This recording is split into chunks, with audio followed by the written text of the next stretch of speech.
Hamas के chief Ismail हानिया के मारे जाने के बाद ईरान और इजराइल के बीच एक बड़ी जंग की आशंका है। इतना ही नहीं, पश्चिम की कुछ खुफिया एजेंसियों ने तो जंग की तारीख का ऐलान भी कर दिया है। ऐसे में अगर ये जंग हुई तो इस पे भारत पर क्या असर पड़ेगा और ये जो जंग है ये क्या मोड़ ले सकती है, इन सभी बातों को जानेंगे आज हमारे एक्सपर्ट संदीप त्रिपाठी जी से। संदीप जी, आपका बहुत बहुत स्वागत है। थैंक यू सर, मेरा सबसे पहला सवाल ये है कि जो ईरान और इजराइल की जो दुश्मनी है ये इतनी बढ़ क्यों गई है? देखिए, ईरान इजराइल का जो कन्फ्लिक्ट है वो इसलिए बढ़ा क्योंकि ये 7 अक्टूबर में जो हमास अटैक करता है इजराइल पर, और अटैक कौन करता है? हमास करता है। और हमास, हूती, हिजबुल्लाह, ये ईरान के बैक्ड फोर्सेस हैं जिसे हम एग्जिस्टेंस ऑफ रेजिस्टेंस कहते हैं। सो एक्सिस ऑफ रेजिस्टेंस के ये तीनों पार्ट हैं। और जब हमास अटैक करता तो ये माना गया है कि इसको सपोर्ट ईरान करता। जब ईरान सपोर्ट करता तो बहुत ही स्वाभाविक है कि फिर इजराइल उससे लड़ेगा जो उसको फ्यूल कर रहा है, जो उनको सप्लाई दे रहा है, आर्म्स की सप्लाई कर रहा है, फाइनेंशियली उसको बैकअप दे रहा है। तो मुझे लगता है कि एक सबसे बड़ा इमीडिएट रीजन था हॉस्टाइलिटी का। और दूसरा रीज़न ये था कि इसके पिछले भी 2-3 सालों से हम देख रहे हैं कि कंटिन्यूस ईरान के कमांडर को सीरिया के सीरिया के कंसुलेट में, जहाँ इनका कंसुलेट था ईरान का, वहाँ पर मारा गया सुलेमानी को। और इसके बाद तरह तरह का जो आइसोलेशन वहाँ से वेस्ट से लगता रहा, इसमें इजराइल का साथ रहा जी। तो ईरान परेशान था कुल मिलाकर के इजराइल से, और इजराइल परेशान था ईरान के प्रॉक्सीज से जो लेबनान से, और जो हिजबुल्लाह है लेबनान में, और हूती का हमने देखा ही कि हूती किस तरीके से इजराइल को परेशान करा। तो कह सकते हैं कि डायरेक्ट कन्फ्रंटेशन के मोड में आ गए हैं दोनों। बिल्कुल। अभी सर आपने कहा कि युद्ध हो सकता है, तो इसका अगर ये युद्ध होगा तो भारत पर क्या असर पड़ेगा? ये बहुत बड़ा सवाल है। भारत पर असर क्या पड़ेगा वो इसलिए भी इम्पोर्टेंट है क्योंकि जब युद्ध की बात करते हैं कि युद्ध दुनिया में हो रहा है तो भारत पर असर क्या होगा। बिल्कुल, मैं तो ये कहता हूँ कि जब युद्ध दुनिया में होता है कि तो दुनिया के हर कोने के हर व्यक्ति पर क्या प्रभाव पड़ेगा। भारत तो एक ही है क्योंकि दोनों के साथ हमारे अच्छे संबंध हैं, इजराइल के साथ अच्छे संबंध, ईरान के साथ संबंध है। तो मोटा मोटी तो ये देखें कि यदि मैं ईरान की पहले बात कर लें कि ईरान के साथ क्या, ईरान यदि दोनों युद्ध कन्फ्रंटेशन डायरेक्ट वॉर होता है तो ईरान और भारत के संबंध में क्या असर पड़ेगा ये देख लेते हैं।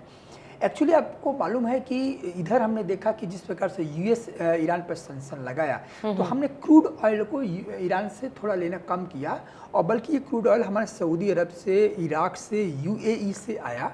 और इस समय तो हमें सबको मालूम है कि इस समय सबसे टॉप सप्लायर क्रूड ऑयल का रशिया है जी।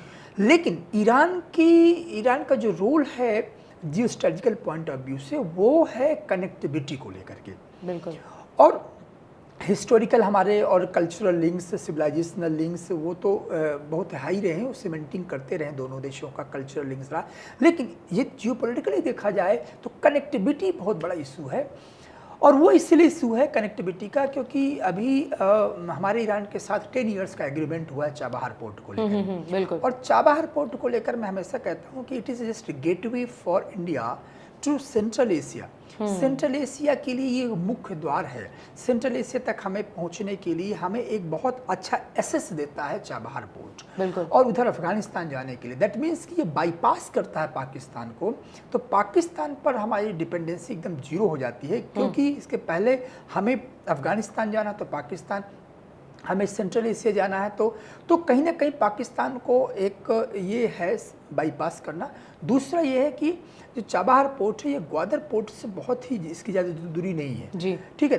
तो यहाँ से क्या है कि जब ग्वादर पोर्ट पे जब चाइना बैठा हुआ है तो हम क्या है, हम चाबहार पोर्ट पर पहुँच गए जी। तो स्ट्रेटेजिकली इसका रोल इसलिए इम्पोर्टेंट हो जाता है क्योंकि हमें ये पूरी तरह से कनेक्टिविटी देता है सेंट्रल एशिया। और सेंट्रल एशिया भारत के लिए इसलिए महत्वपूर्ण है क्योंकि वो भी ऑयल रिच रीजन है। बिल्कुल। तो इसलिए भारत के लिए महत्वपूर्ण है। तो पहला हो गया आपका चाबहार पोर्ट। सेकेंड हो गया INST, international north south corridor. ये भी जो प्रोजेक्ट इसलिए इम्पोर्टेंट है क्योंकि हमने देखा कि रशिया यूक्रेन के वॉर के बाद रशिया इंडिया का टॉप मोस्ट ऑयल सप्लायर बना। और यदि इस INSTC के थ्रू हमें हमारा जो शॉर्टेज है, डिस्टेंस का शॉर्टेज है, उसका रेवेन्यू जो लगता है ट्रांसपोर्टेशन का वो भी उससे कम होगा और सीधे हमारा रशिया तक एक्सेस होगा। तो कहीं ना कहीं INSTC में जो कहते हैं इंटरनेशनल नॉर्थ साउथ कॉरिडोर और चाबहार पोर्ट के कॉन्टेक्स्ट में देखा जाए तो ईरान बहुत ही इम्पोर्टेंट है। यदि युद्ध होता है और ईरान डिस्टेबलाइज होता है तो भारत के ये प्रोजेक्ट जो है कहीं ना कहीं डिरेल होंगे, कहीं ना कहीं इन पर प्रश्न चिन्ह होगा या कह सकते हैं कि पूरी तरह से डिस्ट्रप्शन हो जाएगा। बिल्कुल सर, मेरा इसी से जुड़ा एक सवाल था, जैसे आपने बताया कि क्या क्या असर पड़ेगा भारत पे। ऐसा माना जा रहा है कि अगर ये युद्ध होता है तो एनर्जी क्राइसिस हो सकते हैं, ये कितना सही है? जी समृद्धि जी, एनर्जी क्राइसिस की आपने बात की तो भारत के लिए ये क्राइसिस बहुत महत्वपूर्ण है क्योंकि ऑलरेडी रशिया यूक्रेन वॉर जब स्टार्ट हुआ तो हमने देखा कि फ्यूल, फर्टिलाइजर और फूड का क्राइसिस पूरी दुनिया में हुआ। बिल्कुल। और भारत एक ऐसा देश है जो 85% क्रूड ऑयल को इंपोर्ट करता है। दैट मीन्स हमारा मैक्सिमाइजेशन ऑफ डिपेंडेंसी बहुत ज़्यादा है। फर्स्ट। सेकेंड ये है कि इंडिया दुनिया का third top crude oil consumer है। हम जो कंज्यूमर हमारा है, कंजप्शन जो कैपेसिटी है, हम उस पर थर्ड प्लेस में आते हैं क्रूड ऑयल को। तो जब और आपको मालूम है कि एनर्जी से पूरी इकोनॉमी चलती है। बिल्कुल। तो हमारी डिपेंडेंसी 85% है, हम थर्ड लार्जेस्ट प्लेयर हैं कंज्यूमर के इन टर्म्स ऑफ कंज्यूमर। तो वहाँ पर मिडिल ईस्ट में स्टेबिलिटी बहुत इंपॉर्टेंट हो जाती है भारत के लिए, क्योंकि ऑलरेडी रशिया पर आप बहुत भरोसा नहीं कर सकते in terms of Russia has already involve in the war. बिल्कुल। तो जो कंट्री वॉर में इन्वॉल्व है तो वहाँ पर आप ये नहीं कह सकते हैं कि अभी हो सकता है कि रशिया टॉप सप्लायर है, कोई और प्रॉब्लम हो जाए तो जैसे कि हमने देखा कि वेस्ट हमेशा इंडिया को बोलता रहा कि आप किससे ऑयल ले रहे हैं, सैंक्शन की कोशिश किया, आइसोलेट करने की कोशिश किया, लेकिन इंडिया कंटिन्यू रखा।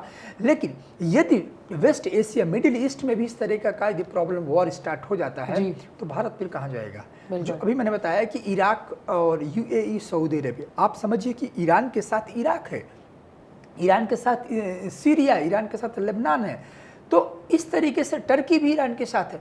तो आप कहिए कि जब मिडिल ईस्ट में इस तरह की कन्फ्रंटेशन डायरेक्ट वॉर होता है तो पूरा का पूरा मिडिल ईस्ट में जो ऑयल क्राइसिस आएगी, और इस ऑयल क्राइसिस से यदि भारत की बात करूं तो हमारे महंगाई बढ़ जाएगी, हमारे यहाँ पर ऑयल क्राइसिस आ जाएगी, जिससे कि पूरे भारत की इकॉनमी पर बहुत सेटबैक होगा। तो मुझे लगता है कि प्रत्यक्ष तौर से भारत इसलिए डीस्केलेट करने की पूरी कोशिश कर रहा है।